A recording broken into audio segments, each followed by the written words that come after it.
Friends, welcome back to చేతు channel. ఈరోజు నేను గోంగూర చికెన్ చేయబోతున్నాను. వేడివేడి అన్నంలోకి అయితే చాలా బాగుంటుంది. మీరు కూడా ట్రై చేయండి.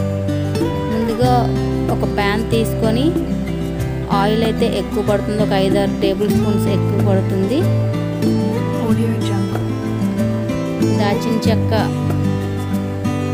లవంగీలు ఒక 5-6, 2-3 యాలకులు, 2 బిర్యానీ ఆకు, జీలకర్ర ఉంటే జీలకర్ర వేసుకోండి, లేదంటే సాజీరా ఉంటే సాజీరా వేసుకోండి, ఏదైనా పర్వాలేదు. కొంచెం వేగిన తర్వాత చిన్న చిన్న ముక్కలుగా ఉల్లిపాయలు కట్ చేసి వేసుకోవాలి. పెద్దవి 2 ఉల్లిపాయలు వేసుకోండి, ఒక టమోటా కూడా వేసుకోండి, అది మీ ఇష్టం, ఆప్షనల్. అది 3 పచ్చిమిరపకాయలు కట్ చేసుకొని వేసుకోండి.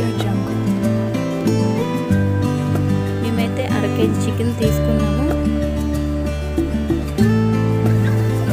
కొంచెం పసుపు వేసుకొని బాగా వేయించుకోవాలి. ఉల్లిపాయలు కొంచెం కలర్ చేంజ్ అయిన అప్పుడు అందులో ఒక టమోటా కూడా యాడ్ చేసుకోండి. అది కొంచెం పుల్ల ఎక్కువగా కావాలంటే యాడ్ చేసుకోండి. ఆ చికెన్ని మనం అందులో వేసేసుకోవాలి. కొంచెం టమోటా మగ్గిన తర్వాత ఆ చికెన్ని బాగా కలుపుకోవాలి. లో ఫ్లేమ్లో పెట్టి బాగా మగ్గించుకోవాలి. మేమైతే ఒక పిడికెడు తీసుకున్నాము, ఎక్కువ కావాలంటే ఎక్కువ తీసుకోవచ్చు. కొంచెం ఆయిల్ వేసుకొని అందులో ఆ గోంగూరని వేయించుకోవాలి, బాగా కడుక్కొని వేయించుకోవాలి. చూడండి, ఈ విధంగా అది దగ్గరికి ముద్దలాగా అయిపోతుంది. చూడండి, ఈ విధంగా అయ్యింది.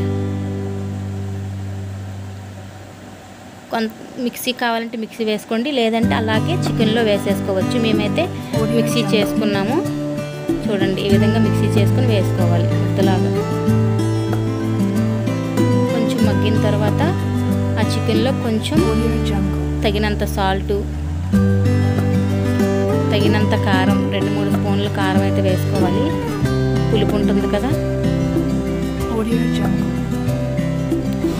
అల్లం వెల్లుల్లి పేస్ట్ 1 టేబుల్ స్పూన్ వేసుకొని బాగా కలుపుకొని మూత పెట్టి మగ్గించుకోవాలి. ఇంకా వాటర్ బయటకు కనిపిస్తుందో లో ఫ్లేమ్లో పెట్టి బాగా మగ్గించుకోవాలి, దగ్గరికి అయ్యేలాగా. చూడండి, అసలు వాటర్ లేదు. ఆ గోంగూరని యాడ్ చేసుకోండి, అందులో వేసుకొని బాగా కలుపుకోవాలి.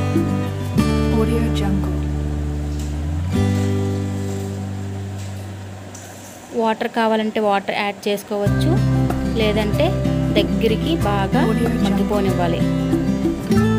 అందులో కొంచెం ధనియాల పొడి, మసాలా, గరం మసాలా పౌడర్,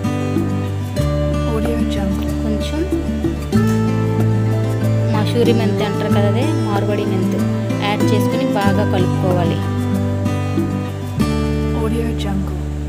చూడండి ఎంత దగ్గరగా అయిపోయిందో.